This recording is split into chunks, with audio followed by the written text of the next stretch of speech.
सभी दर्शकों को मेरा प्रणाम।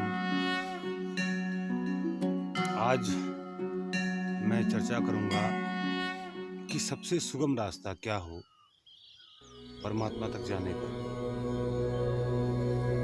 कई लोगों की ये समस्या होती है कि वो बहुत सारा सुन लेते हैं, बहुत सारा पढ़ लेते हैं, बहुत सारे गुरुओं के पास चले जाते हैं, तो साधना भी करते हैं। कोई गायत्री की साधना करता है, कोई दुर्गा की उपासना करता है, कोई कुछ विधाएं बहुत पकड़ लेते हैं और कई सालों तक उसमें चलने के बाद भी वो गंतव्य तक नहीं पहुंच पाते। तो मैं ऐसे भटके हुए साधकों के लिए एक सूत्र कहना चाहूँगा इस वीडियो के माध्यम से। अगर आपके हृदय में, मन में विचार है कि संसार असार है, कहीं भी असार है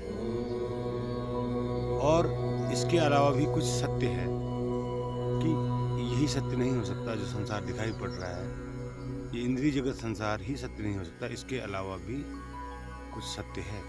अगर ये विचार आपके मन में कौंधता है, आता है, तो यह प्रथम कसौटी है सत्य के मार्ग में जाने की। आज जब ये संसार असार आपको दिखाई पड़ने लगे, धीरे धीरे ही सही, आपको लगा कि धन में सार नहीं है, आप धन से मुक्त हुए। आपको लगा स्त्री में सार नहीं है, स्त्री से मुक्त हुए। आपको लगा परिवार में सार नहीं है, परिवार से मुक्त हुए। आपको लगा समाज में कोई सार नहीं है, तो समाज से मुक्त हुए। अब मुक्त होने का यह अर्थ नहीं कि आप जंगल चले गए। मुक्त मतलब आप मन से मुक्त हो। आप वहाँ पर हैं, समाज में भी हैं, परिवार में भी हैं, के बीच में हैं, पर निर्लिप्त भाव से जी रहे हैं, कर्तव्य भाव से जी रहे हैं। तो जब ये स्थिति अगर आपके मन की है, तब आपने क्या करना है? आपने एक दिनचर्या बनानी है। दिनचर्या कैसी? जिसमें सोने का समय निश्चित हो, जागने का समय निश्चित हो। तो सोते समय आप क्या करें? पहले दिन आपका जो प्रयोग रहेगा, पहले दिन आप क्या करें? जिस दिन से आप प्रयोग करना शुरू करें, तो उस दिन हल्का खाना खाएं, यानी कि जितना आप रोज खाते थे उससे आधा खाना। और लेट जाएं अपने बिस्तर में और अपने आप को क्या अपने निर्देश देने हैं वह सुन लीजिए। आपने सवत लेट जाना है, मतलब आप बिस्तर में जैसे चढ़े तो आपने ये आदेश अपने आप को, मन को देना है कि अब संसार भी चला गया, मेरा शरीर भी चला गया, मेरे रिश्ते भी, मेरे नाते भी, मेरी तमन्नाएं, मेरा भविष्य, मेरा भूत, सब कुछ। थोड़ी देर के लिए आप अपने मन से कह दीजिए कि सब कुछ झूठ है, मिथ्या है, और इस भाव में आप लेट जाइए। कुछ भी नहीं, कुछ भी नहीं, कोई परमात्मा नहीं, कोई आत्मा नहीं, कोई शरीर नहीं, कोई मित्र नहीं, कोई बंधु नहीं, कोई पद नहीं, कोई मान नहीं, कोई कुछ भी नहीं। जैसे ही कोई विचार आता है, फिर एक मंत्र, कुछ भी नहीं, कुछ भी नहीं। फिर कोई विचार आता है, कुछ भी नहीं। फिर कोई विचार आता है, कुछ भी नहीं। जिस भी संबंध से विचार आए, तो आपने उसको कुछ भी नहीं रूपी तलवार से काट देना है। इस अवस्था में आप नींद में चले जाए। और जब आप सुबह उठें, इसी समय में ब्रह्म मुहूर्त में उठें, 4 बजे या पौने 4 बजे। उठने के बाद, दैनंदिन के कार्य करने के बाद आप योग करें। अनुलोम विलोम करें, कपालभाति करें, भस्त्रिका करें, उद्गीत करें। पूरा 1 घंटा उनको बांट के प्राणायामों को आप करें। कुंभक रेचक भी करें, जिससे आपका शरीर शुद्ध होने लगेगा। और शाम की क्रिया से, रात की क्रिया से आपको मन शुद्ध होगा। इस क्रिया से आपका शरीर शुद्ध होने लगेगा। तो 6 महीने तक ये करने के बाद, जब आप एक दिन भी बिना गैप किए हुए क्रिया करें, सुबह योग करें। योग करने के बाद जैसे ही आप ओम का उच्चारण करते हैं, उसको 10 मिनट कम से कम करें। 10 मिनट उच्चारण करने के बाद योग के साथ ही आप ध्यान में उतर जाएं। भस्त्रिका के बाद फिर उद्गीत, ओम का उच्चारण। ओम का उच्चारण करने के बाद आप ध्यान में उतर जाएं। तो ध्यान में भी कैसे उतरना है, किस भाव से, आपने ये देखना है कि आप अलग हैं और शरीर आपका ध्यान कर रहा है। और शरीर जो भी देख रहा है ध्यान में, जो भी महसूस कर रहा है, आप उसको देखते रहें कि वो क्या क्या देख रहा है। अब ये नहीं सोचे कि मैं ये देख रहा हूँ। अभी देखें शरीर के तल पे क्या दिखाई दे रहा है, जो भी दिखे आपको महसूस। तो धीरे धीरे परमात्मा आपके जीवन में उतरने लगता है। यानी कि आपका जो मैं है वो धीरे धीरे कमजोर पड़ने लगता है। उसके ऊपर लिपटा हुआ ज्ञान गलने लगता है इन क्रियाओं से। और धीरे धीरे जिसको आप आत्मज्ञान कहते हैं वह आपको स्वयं से ही प्राप्त होने लगता है, स्वयं के भीतर से ही आने लगता है। सारे रहस्य से पर्दा खुलने लगता है। ब्रह्मांड के जन्म से, ब्रह्मांड की रचना से, ब्रह्मा विष्णु महेश के अस्तित्व से, देवियों के अस्तित्व से, ये सब पर्दे खुलने लगते हैं कि कौन क्या क्या है, किस स्थिति में है। चक्रों से जो भी आपने ज्ञान अभी तक सुना हुआ ज्ञान, वो वास्तव में आपके सामने आने लगता है। और परिशुद्ध रूप में, ऐसा नहीं कि शब्दों के रूप में जो आपने पढ़ा था अभी तक वेद पुराण शास्त्रों में, तो उससे परिशुद्ध रूप में आता है जो कि वास्तव में है।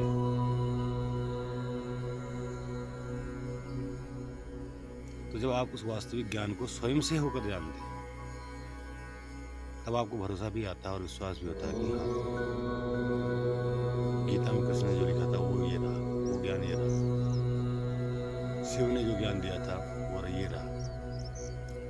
सूर्य भगवान ने जो ज्ञान दिया था वो ये रहा। विष्णु ने जो ज्ञान दिया था वो ये रहा। आपकी मूलाधार में, समझ लोगों की अगर बात की जाए, मूलाधार से आपके लोक शुरू होते हैं। सबसे नीचे का जो लोक है मूलाधार, जिस आप लोग पृथ्वी लोग, पदार्थ लोग, उसको पृथ्वी लोग नहीं कहूँगा, पदार्थ लोक में आपके ब्रह्मांड के सारे ग्रह नक्षत्र तारे आ गए जो पदार्थ से बने। फिर आप उससे ऊपर आए अपदार्थ लोक में, मणिपुर। फिर आप स्वादिष्ठान में, पदार्थ और अपदार्थ से परे स्वादिष्ठान चक्र में आने के बाद फिर आप आते हैं अनाहत चक्र में, शिवलोक में, जहाँ शिव पार्वती का निवास है। हृदय लोक, हृदय चक्र में आते हैं तो आप उस लोक में पहुंच जाते हैं। फिर आप आते हैं उसके बाद विशुद्ध चक्र में। विशुद्ध चक्र में आप पहुंचते हैं देवियों के लोक, यानी प्रकृति के लोक।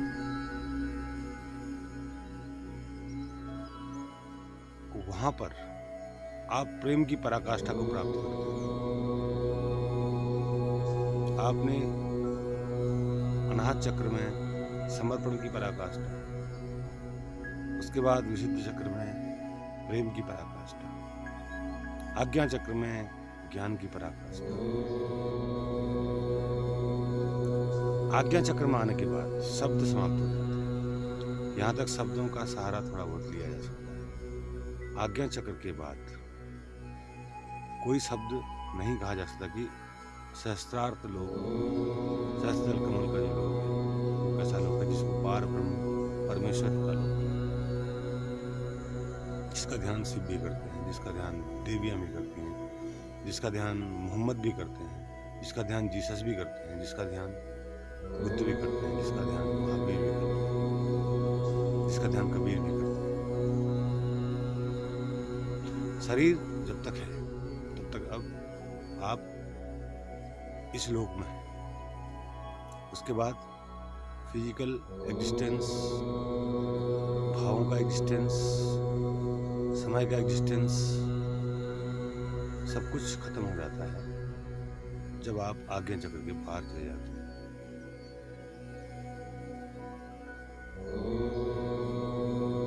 और जब तक आप मनुष्य शरीर में हैं तब तक आपने अपने आज्ञा चक्र में ही रहना पड़ता है। केवल आप वहाँ से दर्शन मात्र कर सकते हैं सहस्त्रार्थ को, लेकिन वहाँ पर पहुँचना शरीर छोड़ने के बाद ही होता है। शरीर के रहते वहाँ पर पहुँचना नहीं हो पाता है, और वहाँ की पूरी गतिविधि आप शब्दों में ले आए ऐसा संभव नहीं। वो केवल अनुभव की बात है, अनुभव ही आपको वहाँ तक ले जा सकता है। और इन लोगों में भी, जिन लोगों की मैंने बात करी, इन 6 लोगों में भी बहुत लोगों का रुकना हो जाता है, क्योंकि यहाँ सिद्धियों की संभावना, गुरु बनने की संभावना, भगवान बनने की संभावना प्रबल है। आप अगर आज्ञा चक्र में पहुंचे हुए सिद्ध पुरुष हैं तो आपके पास अपार संभावनाएं हैं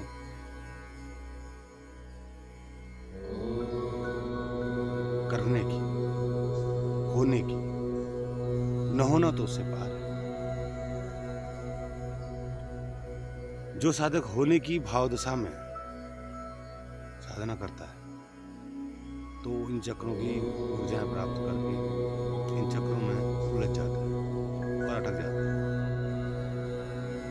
तो अगर आप वाकई में न कुछ के साधक हैं, आप मौन के साधक हैं, तो आपने इन सब लालचों से, देखिए हमारे जो लालच है, मोक्ष भी एक लालच है। तो लालच, हमारे जो तत्व हैं, लालच, काम, क्रोध, वासनाएं जो भी हमारी, ये इतनी जल्दी नहीं चली जाती। अब मैं ये वीडियो बना रहा हूं तो मैं देख पा रहा हूं कि इसमें मेरा क्या लालच है।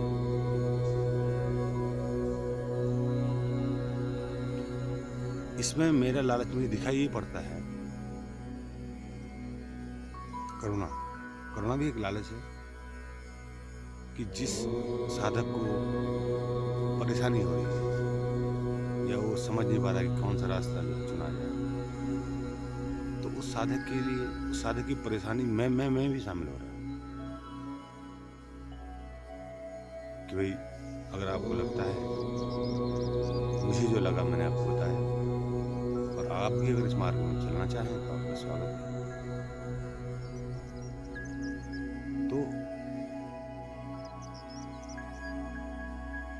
इसीलिए मैं कभी ये नहीं कहता हूं कि आप मुझे गुरु बनाइए, मैं कहता हूं कि हमें मित्र बनाइए। जब तक हम शरीर में हम मित्रवत ही, क्योंकि गुरु, चेला, शिष्य, ये जो परिपाटी है इसका हमको घोर विरोध है। इससे सारे उस व्यक्ति को तो लाभ हो जाता है जो समर्पण करता है गुरु के चरणों में, लेकिन यह बात जब जगत में जाती है, अंधों के लोक में जाती है, तो ये बात बदल जाती है, अलग हो जाती है, और उससे उनको ज्यादा भ्रम पैदा होता है। तो इसीलिए मैत्रेय हो जाना है, मित्रवत हो जाना है, स्वयं को मैत्रेय बना देना है, मित्रवत।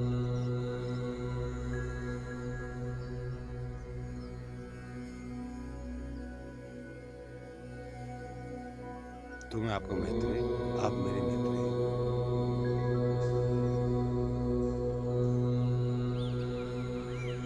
इससे आगे कुछ नहीं। मार्ग में चलना मेरा भी काम था, मेरा काम है, और मार्ग की बाधाएं बताना, मार्ग के वो बिंदु बताना जहाँ पर परेशानी होती है, वो मेरा काम है। इसके लिए मैं हमेशा प्रयासरत रहूँगा और अपने मित्रों को जो साधना के मार्ग में चलना चाहते हैं उनके साथ मैं हमेशा बना रहूँगा। वैसे तो आपको मेरी सहायता की कभी बिल्कुल भी आवश्यकता नहीं पड़ेगी, क्योंकि केवल इतना भर ही काफ़ी है कि आपको प्यास है, इतना भर ही काफ़ी है कि आपने संसार का सार जान लिया। यही बात, दो बातें आपकी गुरु बन जाएंगी। लेकिन शरीर को किस हिसाब से हमें गति देनी है, इसको लिए मैं आपको समय समय पर वीडियो बना के भेजता रहूँगा। और कोई इस संबंध में प्रश्न हो, इस संबंध में कोई अगर आपका विचार हो तो आप कमेंट बॉक्स में लिख सकते हैं और मैं उसको पढ़ूंगा और उस पर भी मैं बात करूंगा। और ये जो बातें मैंने आपको बताई है, आपको किसी इधर उधर पुस्तकों में या इधर उधर सुनने को नहीं भी मिल सकती, क्योंकि सबके अपने अलग अलग है। मैंने जो महसूस किया मैंने जो अनुभव मैंने महसूस किया वो तो आपको बताया। इसके अलावा सत्य आप तभी जानेंगे जब आप खुद उससे होकर गुजरेंगे। तब तक मेरी बातें वही बातें हैं जो बातें अभी तक कही गई हैं, अपने अपने ढंग से सिद्धों ने कही है, उनको हमने अपने ढंग से समझ लिया है। यही थोड़ी भूल है, हमको अपने ढंग से समझना कुछ नहीं है। मैंने कहा कि आप अपने आप को छोड़ दीजिए बिस्तर में जाकर, न कुछ हो जाइए आप। विचारहीनता पहले आपने जो मन अभी तक आपका है उसको हटाना है। आपकी झोली में जो गंदगी है विकारों की, उसको हटाना है, उसको जलाना है। तो इसके लिए प्रयोग करना पड़ेगा, बिना प्रयोग करे संभव नहीं है। तो साधना के मार्ग में कष्ट भी हैं, ऐसी बात नहीं कि ऐसे आसानी से हो जाए, लेकिन शुरुआती कष्ट हैं। एक बार अगर आप चलना शुरू हो गए तो फिर कोई कष्ट नहीं। निर्मल कांटों से रहित मार्ग है, फूलों से लदा हुए मार्ग है, सुगंधित मार्ग है। आप अंदर की शांति को महसूस कर पाएंगे, परमानंद को महसूस कर पाएंगे छठे लोक में जाने तक। और उसके बाद की बात तो मैं भी नहीं कह सकता, वहां शब्द नहीं जाते, अनुभव जाता है और फिर सर्वव्याप्तता आपके अंदर है। नहीं मैं कहूँगा कि शस्त्र दल कमल के अनुभव के बाद आपको अपनी सर्वव्यापकता नजर आएगी कि आप किस प्रकार से सर्वव्यापक हैं। बस आज के लिए इतना ही। सभी प्रेम धन के दर्शकों को मेरा धन्यवाद।